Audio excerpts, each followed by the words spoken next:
It's time for Dialogue Conspiracy with political research specialist Mae Brussell, who for 3 years has shared with us her decades' research into political assassinations and abuses of power in this country.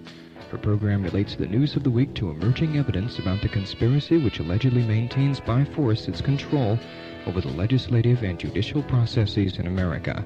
And now, here's Mae. Good afternoon. This is Mae Brussell in Carmel, California, February 3rd, 1975, and this is Dialogue Conspiracy 182. I want to repeat for people who listened last week the announcement, the address of Safer California, the bulletin that is out by the Criminal Justice Planning Department. I received some telephone calls on that matter, and you may be interested in that address. Again, the bulletin editor is the Office of Criminal Justice Planning, 7171 Bowling Drive, Sacramento, California, 95823. That is for the monthly bulletin that comes out on the criminal justice planning for California, and you ask for the book on the standards and for the monthly publication that comes, and preferably ask for your publications to go back to October 74, Volume 7, Issue 8 of October 1974. The local area offices, Region M, for the criminal justice planning is 700 Cass Street, Monterey, California. That's Suite A, 93940 is the zip code. Ask for the roster of members from your community and any minutes of meetings or planned meetings so that you can attend and make your voice heard on Project Safer California. This project that I discussed last week, that is a blueprint for many fascist ideas that we ran down, as I say, last week, fits very much in with the opinions of Mr. Edward Levy, who's been nominated now for the Attorney General of the United States. If you remember last week, I read part of the minutes of a meeting that was in Sacramento where they were instructing various persons that if you don't accept these standards in your state, the wording went something to the effect that you'll get a mandate anyway. So it makes it look like it comes from the state. The opinion of the standards of justice in the states are actually laid down by the military and go by a military manual. And we'll talk about Edward Levy a little later if I have some time, the new nominee for the Attorney General. But his philosophy fits right into the standards, and this is something that we have to watch right now. Many books and articles are coming out, exposés of electronic surveillance, data banks, bugging, telephone conversations, keeping track of various riders, the Internal Revenue, working with the Justice Department and the CIA. All of these exposures are things which I've had in my files of research for the last years. I started the work on the John Kennedy assassination investigation, and then went into the people who killed him and what they were doing after he was murdered. And now in 1975, these exposures are coming. But let's not wait so long to stop repressive action of certain intelligence and espionage agents. Step in now, and Safer California is a good place to start to protect your liberty. So let's do something about that right now. Well, this week is the first anniversary since the kidnapping of Patricia Hearst. I call it the last big brahoo of Mr. William Colby and the Central Intelligence Agency. I believe that this was planned much earlier than 1972 and went into effect 1974. It seems that the best thing the CIA could do at this time, the safest thing probably, would be to have killed or to kill Emily and William Harris and Patricia Hearst. I have no idea where they are, but I imagine to those who are part of this giant conspiracy, they have to be about as expendable as White House tapes. I've talked before about U.S. envoy John Patterson, who was murdered in Mexico in March 1974, following the Hearst kidnapping, because there was a long rash of them that were done by government agents, and a Bobby Joe Kesey has been charged with this kidnapping murder. He's from the Central Intelligence Agency. This Kesey trial has been called off. That was March, and this is now February, but his trial's called off, and they're stalling this one out. And a lot hinges on these individual trials, which are shelved, but the way that he was murdered could happen or has happened to the Harrises and Patty Hearst. I can't believe that they would be found alive someday because the conspiracy and the plot was so thick it would be easier to have them silenced. FBI agent Charles Bates said on the first anniversary of the kidnapping of Patricia Hearst that the Harrises and Patty Hearst are no more wanted. They're no longer wanted on the FBI list, the most wanted list. They've been taken off of that. For whatever reason, I don't know, but they're off that list. The investigation of the SLA cost the taxpayers between $4 to $5 million. We'll go into the Senate ruling or the vote this week that the Senate would investigate the FBI and the CIA for the past 20 years for their domestic activity, and they have a budget of $750,000. But the Hearst kidnapping investigation ran into $4 to $5 million, and the entire investigation was to cover up the links of the Department of Corrections to the military to the CIA, and all the important persons were not apprehended, investigated, or leads followed through. Mr. Precunier, Raymond Precunier, the Department of Corrections chief in California, resigned recently, and I can't help but wonder if his early retirement at age, I believe, at 61, wasn't because of the bungling of the SLA. Donald DeFreeze was a captive at Vacaville, where he was introduced to Colston Westbrook of the CIA, and I can't help but say, feel that there was a link between his being removed from that position probably before it ever could be investigated, just like Richard Helms was taken quickly out of the CIA before these new investigations were to take place. There are lots of loose ends in the Hearst case. I'm not going to do a whole show on it tonight. Patty Hearst was last seen May 15th at the apartment of Mrs. Alcala in Hollywood in the company of two black men. For example, the inconsistencies of the open questions, I'd like to give 3 examples of a messy case in the collusion of the investigative agencies. How come the police never put out a description of the 2 black men that were with Patricia Hearst the very last night that she was seen? From that day forward, the FBI, the Los Angeles Police Department, the District Attorney Bush in Los Angeles, the District Attorney Browning in San Francisco have only wanted the Harrises and Patty Hearst. And how come Ed Davis, Chief of Police of the Los Angeles Police Department, is so concerned about black radicals at this point that they let them go and don't even care if they're arrested and aren't charged for allegedly assaulting or threatening Mrs. Alcala? And how do we know that the woman with the 2 black men was Patty Hearst, or that Mrs. Alcala would know the difference? Another example of the sloppy work is the 2 black men were with a female when Patty Hearst was kidnapped a year ago, and from the moment that Sin Q, Donald DeFreeze, surfaced on the radio and television with his tapes, the FBI and the San Francisco police, Oakland police, never looked for the second black man. There's nobody in the case open for kidnapping Patty Hearst, and the subject was dropped entirely from the night she was kidnapped. And knowing the racism of the police department and the FBI in getting a legitimate black radicals, the Black Panthers, the Black Muslims, the Black Liberation, it's just amazing that they wouldn't want the black men that took Patricia Hearst or the 2 that were in Hollywood the last night she was seen. Another point is that Donald DeFreeze had a double, a Mr. Keaton, who was living with a family that DeFreeze lived with in Buffalo in the spring of '73. He was living with that family. DeFreeze had escaped, in quotes, escaped Soledad, had walked out with the help of some guards, and the FBI, when they learned that there was this double, said, well, he isn't wanted for any criminal charge, he didn't commit a crime. Well, that isn't the point of the case. If DeFreeze was being impersonated, he didn't have 2 men with him in Vacaville or 2 in Soledad prison. And where did this other man, was it in Los Angeles, or where was this other man with DeFreeze that he knew, his family that he lived with, knew about them in the early years of his childhood, was an identical dead ringer? Where is this Mr. Keaton, and how come the FBI doesn't want him? Because in every major conspiracy, such as the John Kennedy assassination, or Robert Kennedy's murder, or Martin Luther King's, Oswald had doubles, Sirhan had double, and James Ray, the alleged assassins, had doubles. This is a common pattern of the espionage establishment.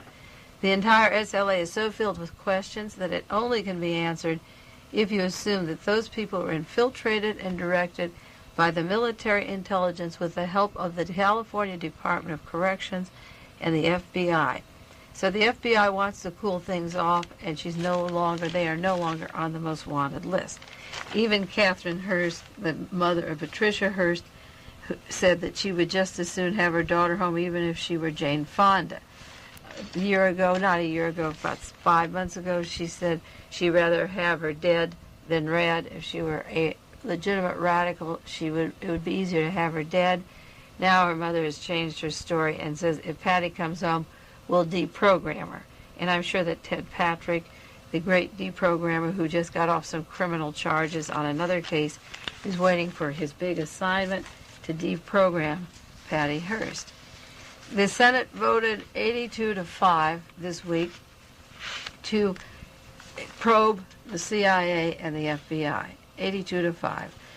This is a quotation from the committee: a full investigation of alleged illegal spying on civilians and charges of related abuses of power by the Central Intelligence Agency and the FBI and other agencies. And as I say, they have a budget of $750,000, and it would take that much to look into one example of the Central Intelligence Agency working domestically, for example, Marina Oswald. Frank Church, Democrat of Ohio, will head the committee with Philip Hart. The intelligence community is spending $1 billion a year. The CIA spends $750 million a year. And this committee is going to spend $750,000 to find out how they're spending their $1 billion. Now that is so ridiculous, but I thought that I would bring it up. Mike Mansfield, the majority leader from Montana, said there will be no whitewash in this inquiry, nor is there room for vendetta against the CIA or FBI. The inquiry will investigate the abuses of power and find out ways to forestall future abuses. Now, I have a suggestion to those of you who are listening to Dialogue Conspiracy for the first time, or for those of you who listened for 3.5 years or picked it up in any interim in between. Some of you have taken notes of what I've said. Some of you have taped cassettes of past programs. Why don't you bombard the committee with leads? You can write to Frank Church, Democrat of Idaho, or Philip Hart, and bring up any one subject or some of the subjects that I've talked about on Dialogue Conspiracy. And this is your chance to prove whether some of the allegations I've been making are true or false, or to see if Congress is sincere. We've heard this saying there can be no whitewash, so let's send them some suggestions of areas that can be documented or leads that are important, and see what they do about investigating these matters. I've written to these men through the years, so I don't have too much confidence that they're going to hit the major points, but maybe when they get started they'll need more money and it'll be allocated to them. An example of the CIA working domestically is brought to mind in the story of E. Howard Hunt. I talk about him on many, many programs ever since the first arrest at the Watergate. But I want to run down today about 7 points of E. Howard Hunt, and I'll go fairly slowly because maybe you can jot some notes on these.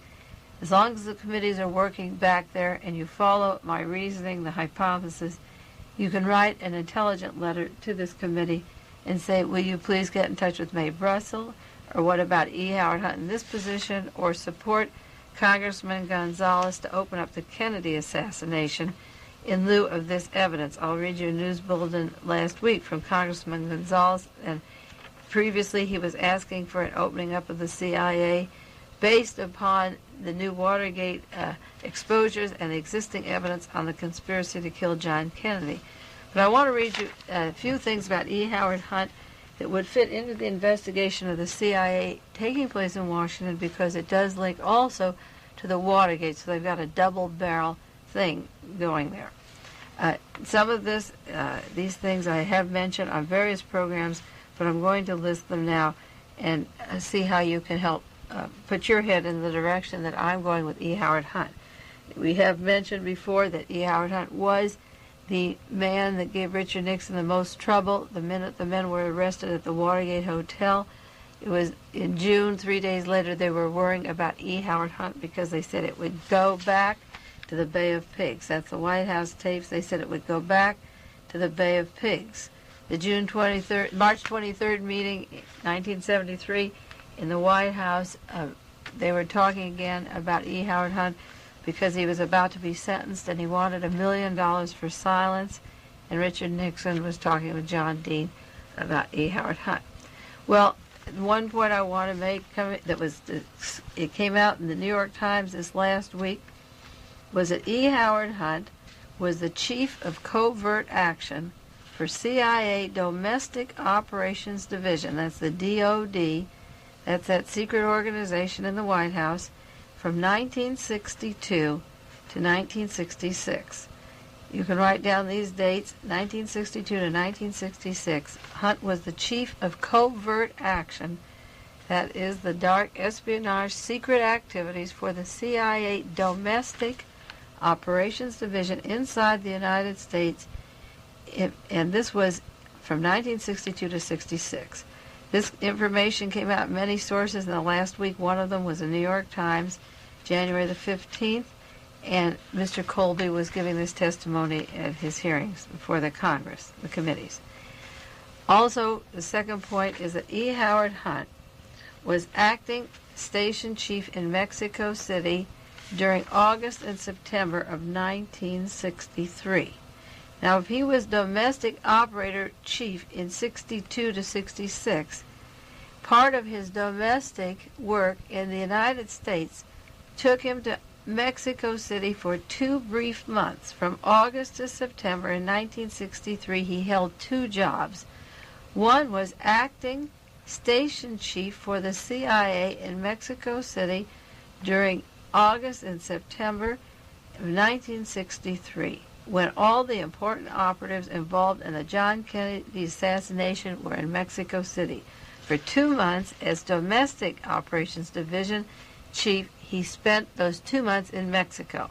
And the 2 months he was in Mexico, Clay Shaw was there, the man that Jim Garrison arrested in New Orleans for conspiring to in the John Kennedy assassination. And Victor Marchetti has mentioned Clay Shaw was in the CIA at the same time that Garrison was talking about. David Ferry was down there in Mexico, another CIA man that Marchetti has revealed and Jim Garrison said was CIA. And Breck Wall and a team of 8 men, Emilio Santana, a group of 8 men, or 10 people were in Mexico, including Albert Osborne that I mentioned on programs, whose alias is John Howard Bowen, the man who heads the School for Assassins for the CIA and FBI in Mexico, and accompanied Oswald to Mexico in September 26, 1963. E. Howard Hunt was the chief of domestic operation divisions in the United States from 62 to 66, working with Cubans from the Bay of Pigs operation, and he also was acting station chief in Mexico for 2 months, holding 2 jobs. Now, E. Howard Hunt, during 1962, this is the same period, 62 to 66, was a ghostwriter for Allen Dulles, who was soon to become a member of the Warren Commission when John Kennedy was killed a short while later. We have it's factual information. E. Howard Hunt helped him write his book on espionage. He was a ghost writer, prolific writer in fiction books, but a ghost writer for Allen Dulles, the chief of all United States intelligence, and who framed the whole Cold War and the CIA. The OSS became the CIA. Allen Dulles was the head of the CIA, and his author was E. Howard Hunt at the same time that Hunt was down in Mexico where these assassins were and the people that worked with the assassins, and Hunt was also the station chief. He was working in the United States in the Domestic Operations Division. The fourth point is that one of Hunt's jobs as a Domestic Operations Division CIA agent in 1962, in this period from 62 to 66, was working for a publishing company that published 15 to 16 books at the suggestion of the CIA. It's called the Prager Publishing Corporation in New York, and their offices are the Continental Press and the National Press Building in Washington, D.C. And one of Hunt's jobs was working for this book publisher for the CIA, Prager Publishing Corporation. The fifth point I want to make that I've talked about on Dialogue Conspiracy is that I have minutes of the meetings of the Warren Commission, about 6 meetings that were declassified in the National Archives, and at the very first meeting of the Warren Commission, Allen Dulles came to the Warren Commission with a book. And he said, "Gentlemen, I have a book on past assassins that I've studied. It's a profile of their personalities, of previous assassinations. It would be a guideline to study Lee Harvey Oswald." Now, I was suspicious of this book. He apologized to members of the commission. He said, "I only have paperbacks." And he gave each one of the members of the Warren Commission a book on past assassinations. And when I did my research on Lee Harvey Oswald, I realized that none of the adjectives or characteristics of Lee Harvey Oswald, the actual Oswald, fit the Warren Report description, and I wondered where this garbage was coming from. So I wrote to John J. McCloy of the Warren Commission and asked what the name of the book was that was brought to them by Allen Dulles at the first meeting, and he wrote me back a letter and said he never received such a book. And I wrote to Senator Cooper and asked for the name of the book that the Warren Commission received, and he said he never received such a book. Now here I had the minutes of the meetings where they all attended the meeting. It was handed to them. I wrote to Lee J. Rankin, the head attorney for the Warren Commission. He didn't answer. I wrote to Gerald Ford on the Warren Commission, and he didn't answer. Every member that I wrote to that answered me said there was no such book. They never heard of it. I wrote to the archives and inquired about such a book, and they didn't know where it existed. So now some investigative work has to be done by people who hear the show, who are out in the field, to help me find the book that was brought to the Warren Commission by Allen Dulles when they met to do their work, and let's find out if that book was written by E. Howard Hunt. I've mentioned the book in this episode many times on KLRB, but not in conjunction with Hunt being the ghostwriter for Allen Dulles or being the head of the Domestic Operations Division from 1962, which was 1 year before John Kennedy was killed. Now, Hunt also, the sixth point is that Hunt was familiar with political assassinations.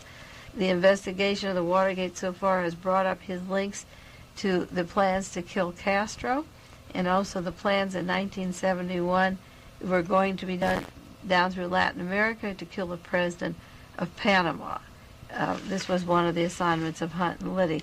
So Hunt is not unknown to assassination teams, and this very closely links to a possible role which he would have in the Kennedy assassination.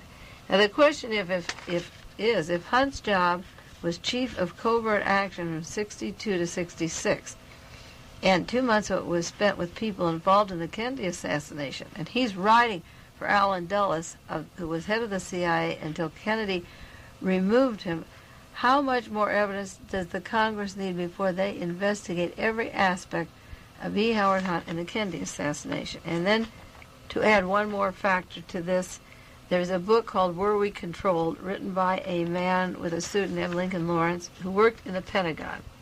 And Lincoln Lawrence knew that a man high up in military intelligence had written a book. And with his mind, three men from the intelligence system, had written a small book which was supposed to be very short, 58 pages in length, and it was supposed to be a diabolical plot to kill President Kennedy. 3 men. Now you have to remember that E. Howard Hunt also is a prolific fiction writer who's written approximately 45 books while employed by the CIA. He pushes out this pulp and novels. So not only was he writing for Allen Dulles on espionage, but he had the mind to create these mystery stories and could create a diabolical plot to kill JFK. I'm not saying he did it, but a member of the Pentagon heard that high up in military intelligence in the espionage system, 3 men concocted a diabolical plot to kill JFK. And as I said, it was supposed to be 58 pages in long, and it was supposed to be circulating in Chicago. Now that would fit in with the Chicago plans to kill John Kennedy. He was supposed to be killed at a football game in November, which was be called off because of the Diem murder in South Vietnam. Abraham Bolden, the Secret Service man from Chicago, went to Washington to the Warren Commission and tried to tell them of the plot to kill Kennedy in Chicago, and he was put into a prison for 6 years and locked up because of his wanting to reveal the plans to kill Kennedy in Chicago. So the links of the book floating around Chicago, what could have been the blueprint for the murder or the murders that were going to participate. Now, the author of this book, when it was found by Lincoln Lawrence, and he spent 3 years looking for it, was David Warren. It was called an explosive documentary novel that would blow the lid off the secrecy surrounding the facts of the John Kennedy assassination. And at the time of the Watergate, when the Watergate story broke, E. Howard Hunt had 3 aliases, and one was Warren, Edward Lee Warren. But 1963 was the time of the assassination of Kennedy. In 1963, Hunt was working domestically for the CIA and with the Cubans from the Bay of Pigs, and Watergate came along 10 years later, and he was using the name Warren as an alias, a different first name, but he was using the name Warren. So I just wonder how much more, as I say, there's a lot more about E. Howard Hunt and the Young Americans for Freedom I talked about last week, but the evidence, it just seems to be piling up that the Congress, Frank Church and Philip Hart and others, just better investigate what E. Howard Hunt was doing in the United States in those years, and did it pertain to Oswald, David Ferry, Clay Shaw, Albert Osborne, and all the people involved that were in Mexico that went to Dealey Plaza the day Kennedy was killed, shortly afterwards. As I say, Texas Congressman Henry Gonzalez asked last week, this is the news release, in light of certain CIA revelations, he's pressing for a congressional probe into the John Kennedy assassination. He's been pushing for a new investigation into this assassination ever since Watergate scandal surfaced 2.5 years ago. The congressman argued if the White House could cover its own and the CIA's involvement in Watergate, the similar cover-up could have been behind the probe in the JFK murder. Watergate burglar E. Howard Hunt revealed recently the CIA formed that Domestic Operations Division a year before Kennedy's murder. According to Hunt, that Domestic Operation Division was a secret unit operating within the United States composed almost entirely of CIA-trained Bay of Pigs veterans. Many members of the Bay of Pigs team were critical of Kennedy prior to the assassination because JFK refused to supply air cover during the invasion and because of his refusal to approve other CIA-backed attempts to overthrow Fidel Castro by force. And another thing that came over the news service, I believe I mentioned it last week, is that the Senate is investigating the fact that Bernard Fensterwald, the attorney currently for James McCord, who is co-founder of the Committee to Investigate Assassinations, has been followed by the CIA, also monitored by the CIA. That was exposed this last week. Well, E. Howard Hunt is terribly important. I did start to read a list of hypotheses of his activity in relation to Richard Nixon and Gerald Ford from Computers and People, the January issue of 1975, and maybe we'll run down a few more of those this week, but there is some current news that I did want to cover before I got back to Nixon, Ford, and E. Howard Hunt. I also want to remind listeners, last week I talked about the Vesco allegations that the CIA, the same CIA that killed Kennedy and got Richard Nixon out of office, were trying to get Vesco back into the United States. And I talked about the different forces that had trapped Nixon. If they didn't murder him, they trapped him. And American Opinion came today. As a matter of fact, I just received my February 1975 American Opinion, which is from the John Birch Society. And very often their literature is exactly into my way of thinking, as much as any radical or leftist. A lot of people think because I'm doing this work you have to be very far left to be doing this research, but that isn't true at all. I take the American Opinion and a lot of other literature of this type to read what information they have. And there's an article in there by Susan L. Huck. It's called The Tape Chase, Who Controlled the Nixon Tapes. And she's talking about the coup d'etat in Washington, the Watergate coup. She calls it the Watergate coup, and how Richard Nixon was forced to have these tapes. And I mentioned last week that Mr. Wong of the Secret Service, and she mentions Mr. Wong of the Technical Service Division. That's the super secret group that worked with Alex Butterfield.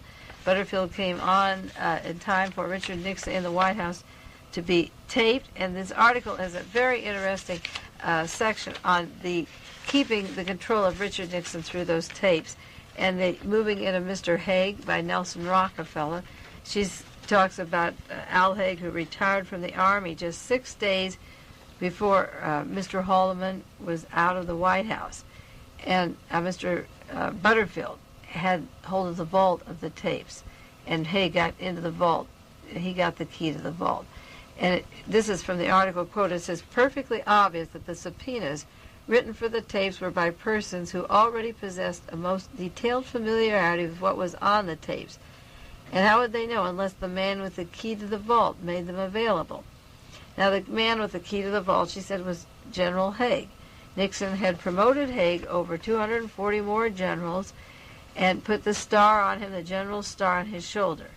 It's interesting to know that Haig was Rockefeller's man, and Kissinger brought Haig along, and everybody knows it.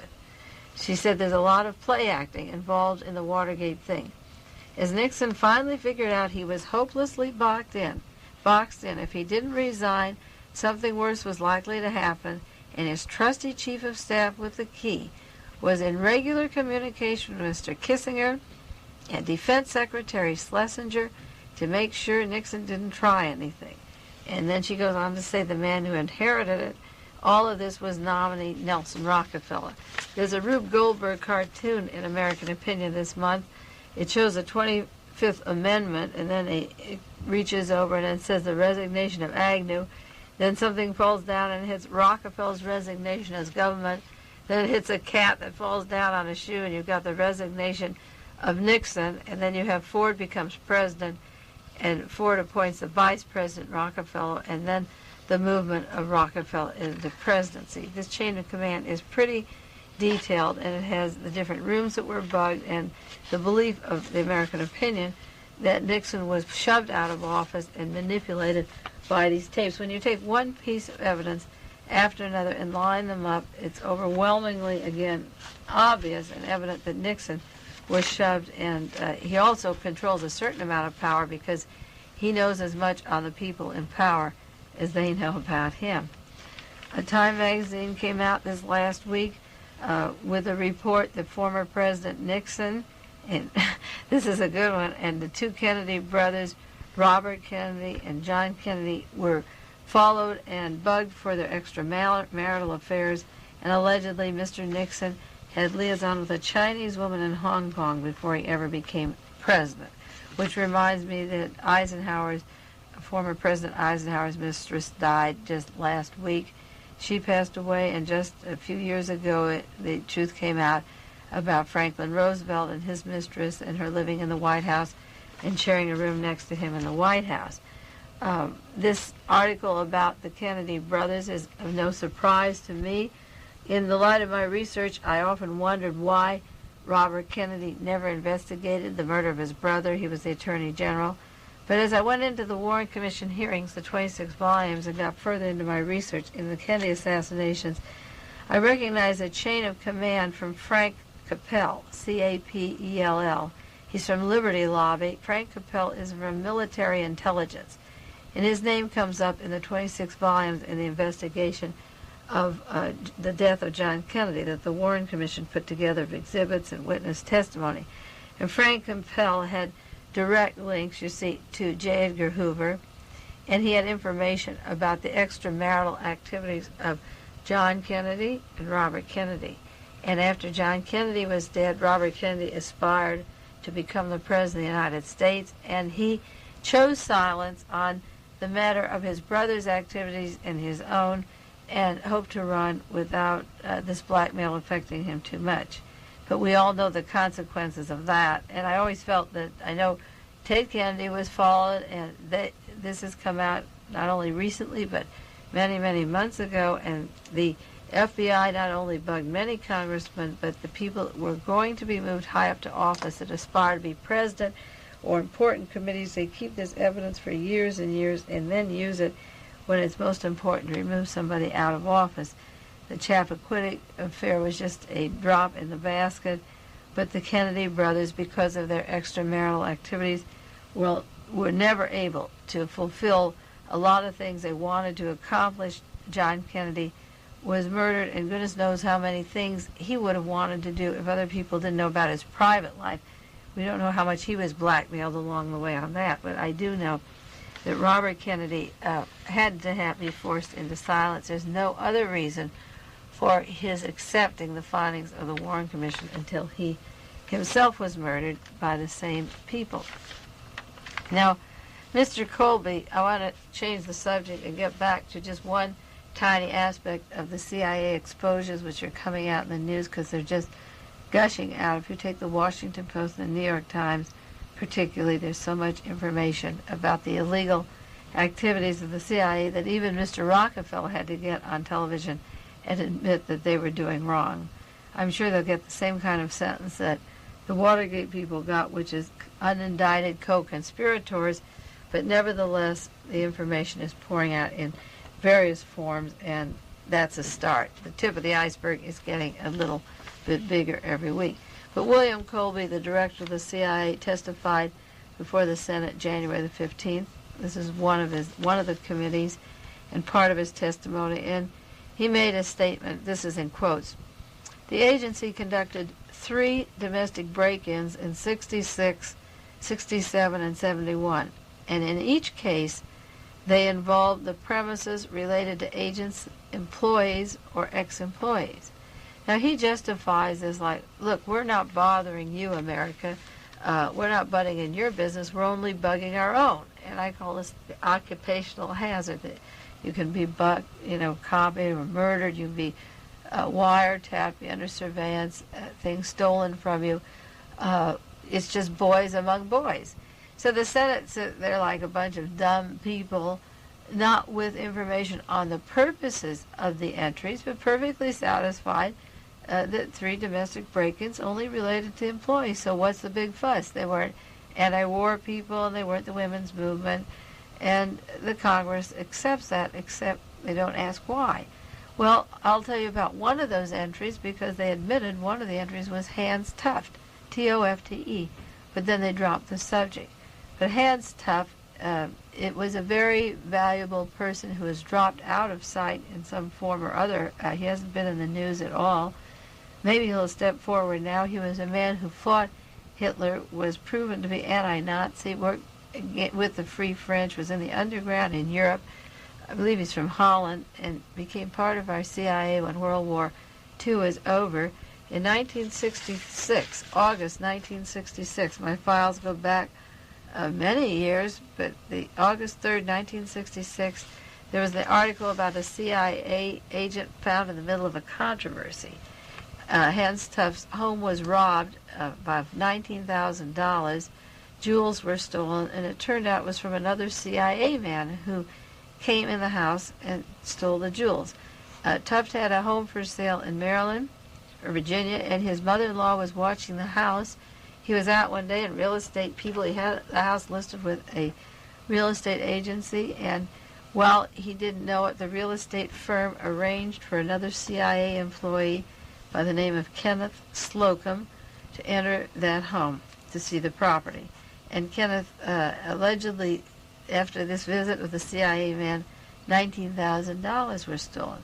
But that's not all that was stolen. During the conversation around the house, Slocum said he noticed classified documents belonging to the CIA on the desk of Tufte. Now, you know that when you show a house, and I've shown houses for sale, and you have an open house, particularly in a city of all those snoops, and this is one of the high-ranking agents of the CIA, you just don't leave classified documents belonging to the CIA on a table the day that the real estate's having open house.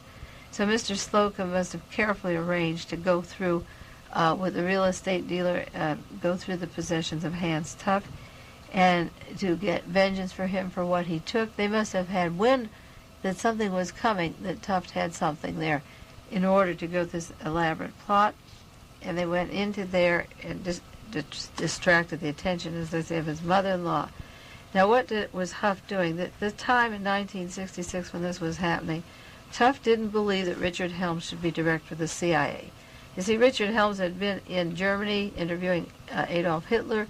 He had worked with Allen Dulles, hand in glove. A person not from the agency up to that point was heading the CIA, but Richard Helms was the first man inside the agency to become the head and have no controls, and Tufte was a well-known and proven and loyal agent to the CIA, and he had opposed the appointment of Richard Helms as CIA director on grounds that no career man should get the top job.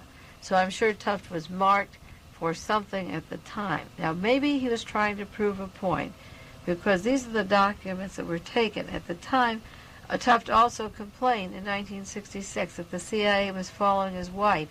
She took a trip to Europe, in France and England, Italy, Canada, and that they were following her everywhere around. But what he was exposing, and you can find some of this in San Francisco Chronicle, August 13, 1966. I have many articles on Tufte. He had information about the Bay of Pigs, which took place in 1962, the Dominican Republic, the overthrow of the Dominican Republic by the CIA, the Vietnamese operations, and the Kennedy assassination that would embarrass the CIA. They were embarrassing issues for the CIA. And Hans Tufte may have been our first Daniel Ellsberg or Victor Marchetti or Fletcher Prouty or even, I think of Louis Tackwood. He might have been one of the first who was about to expose the CIA for their blunders of the Bay of Pigs, the Dominican Republic, the Vietnamese operation, and the Kennedy assassination. He fought for a free world after World War II, and here he was back into a fascist government taking over, and he recognized it, and he didn't want Richard Helms, director of the CIA.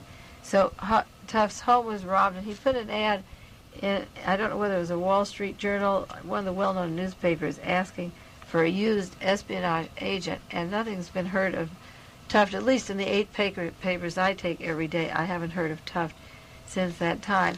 But these are important people. See, Colby can say, oh, we bugged a man in 66 because it was related to the agency. But that isn't the full story. It related to us. It related to our government lies, our government manipulation, the killing of a president, illegal bombing, secret armies over Vietnam.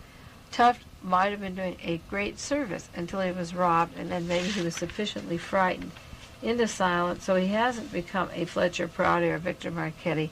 But that's the story of one of the men. Goodness knows who the other two were. Maybe the scandal was even worse. Maybe they were part of the Kennedy assassination.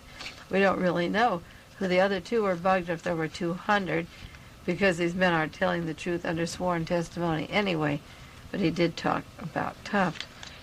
Well, in the last 2 minutes remaining here, I might mention a few words about nominee Edward Levy, L-E-V-I. This man is a perfect nominee in the ilk of Richard Nixon and Gerald Ford to become the new Attorney General. He believes in the death penalty as a deterrent effect. He had a quotation in the paper today when even our California Attorney General, Evel Younger, says he's not sure it is a deterrent effect. It's never been proven to be a deterrent effect, but old Levy is out for blood, and he says it is. Second point is that if he's behind the times on what the death penalty does, he was ahead of his times in wiretapping, because 20 years ago he was instrumental in having a jury wiretapped while they were going through their discussions on an important case, and he calls that a mistake. Levy made a mistake 20 years ago in wiretapping the jury. Also, he was involved in stolen goods from the Justice Department. This man, he had files from the Justice Department 30 years ago, and when they discovered 2 drawers in his files of these documents, they referred to him as the absent-minded professor. They were things that belonged to the Justice Department, and later the FBI said he didn't have any criminal actions involved. They were important papers, that classified documents that ended up in his files 30 years ago, which he says he just didn't know they filled 2 drawers of his file, and that was 30 years ago. 20 years ago, he was bugging the jury. Today, he's for the death penalty. That's the profile of our new nominee. And what do you expect from his team, Mr. Levy? Well, I'll see our time is up again this week. I'll see you next week on Dialogue Conspiracy. Take care, and if you have any questions on the program or subjects you want me to answer, write me a letter, and I'll bring them up and answer them on the air for you. This has been Dialogue Conspiracy with political research specialist Mae Brussell, who for 10 years has been researching the facts behind political assassinations and conspiracies in this country. Dialogue Conspiracy originates with KLRB FM in Carmel, California.